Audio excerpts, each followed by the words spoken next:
नमस्कार दोस्तों, मेरा नाम डॉक्टर रचित गुलाटी है। मैं मेडिकल डायरेक्टर हूँ साउल ऑर्थो केयर का। दोस्तों, आज मैं आपके साथ हड्डियों के स्वास्थ्य के बारे में कुछ शेयर करना चाहता हूँ। दोस्तों, जैसा कि हम सब जानते हैं, फीमेल्स में 50 साल की उम्र के बाद और मेल्स में 60 साल की उम्र के बाद हमारी हड्डियों का स्वास्थ्य धड़ाम से गिरने लगता है। हड्डियां हमारी कच्ची होने लगती हैं, जिसको हम ऑस्टियोपोरोसिस बोलते हैं। बेसिकली विमेन में मेनोपॉज के बाद या 50 साल के बाद और मेल्स में 60 साल के बाद जब टेस्टोस्टेरोन नाम का सेक्स हार्मोन कम होने लगता है, तो फूड से जो कैल्शियम हमारा ऑब्जॉर्ब होता है और हड्डियों पे जो जमता है, जो हड्डियों को मजबूत बनाता है, वो कम होने लगता है, वो खराब होने लगता है, जिसकी वजह से हमारी हड्डियां कमजोर होने लगती हैं। ऑस्टियोपोरोसिस सही मायनों में अगर बात करें तो वो एक साइलेंट डिजीज होता है, यानी ऑस्टियोपोरोसिस के कोई भी लक्षण नहीं होते हैं, परंतु अगर हम गिरें या हमारे कोई चोट लगे तो फ्रैक्चर होने का खतरा बहुत ज्यादा बढ़ जाता है अगर आपका स्पाइन ऑस्टियोपोरोटिक है। तो ऑस्टियोपोरोसिस की जांच कराने के लिए हमें डेक्सा स्कैन कराने की जरूरत होती है, जिसका मतलब होता है ड्यूअल एनर्जी एक्सरे अब्सॉर्बिमेट्री स्कैन। उसमें अगर आपका जो रिपोर्ट है वो -2.5 स्टैंडर्ड डेविएशन से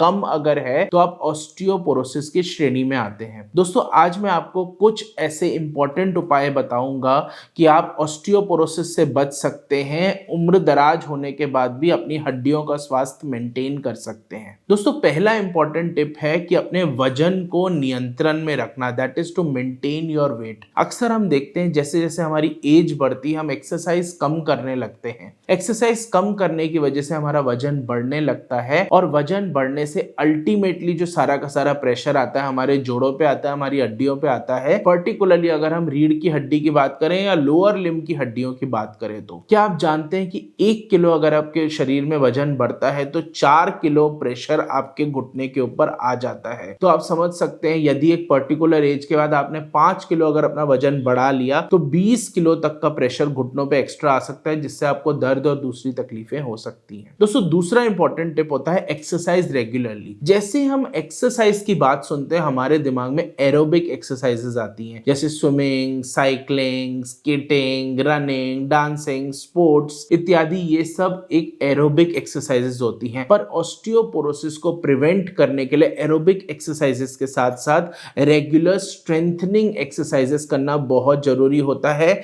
लो इंपैक्ट स्ट्रेंथनिंग एक्सरसाइज आप कर सकते हैं, आप डंबल्स का इस्तेमाल कर सकते हैं, वेट कफ्स का इस्तेमाल कर सकते हैं, थेरा बैंड्स का इस्तेमाल कर सकते हैं, जिससे आपके हड्डियों के आसपास जो मांसपेशियां होती हैं, जो जोड़ों और हड्डियों को आपके मेंटेन करती है, सपोर्ट सिस्टम है उसको आप तंदुरुस्त रख सकते हैं, उसको आप मजबूत रख सकते हैं। दोस्तों, तीसरा इंपॉर्टेंट टिप होता है हेल्दी डाइट लेना। जैसे जैसे हम एक सर्टेन एज के ऊपर पहुंचते हैं हम खाने पीने को कम कर देते हैं या बंद कर देते हैं। हेल्दी बैलेंस डाइट लेना बहुत इंपॉर्टेंट होता है। कैल्शियम युक्त भोजन लेना, यानी दूध, दही, पनीर, छाछ, हरी पत्तेदार सब्जियां, ये सब लेना बहुत जरूरी होता है। अंडे का सफेद हिस्सा, चिकन, फिश, इसमें कैल्शियम बहुत ज्यादा होता है। ओमेगा 3 फैटी एसिड युक्त डाइट भी आप ले सकते हैं, फिशेस के अंदर आता है। कुछ ऑयल्स होते हैं जिसके अंदर ओमेगा 3 फैटी एसिड्स होते हैं। प्रोटीन अच्छे से अपनी डाइट में लेना बहुत जरूरी होता है। सोयाबीन में होता है, स्प्राउट्स या अंकुरित दालों में होता है, टोफू में होता है। तो ये सब प्रोटीन लेने से आपके मसल स्ट्रांग रहेंगे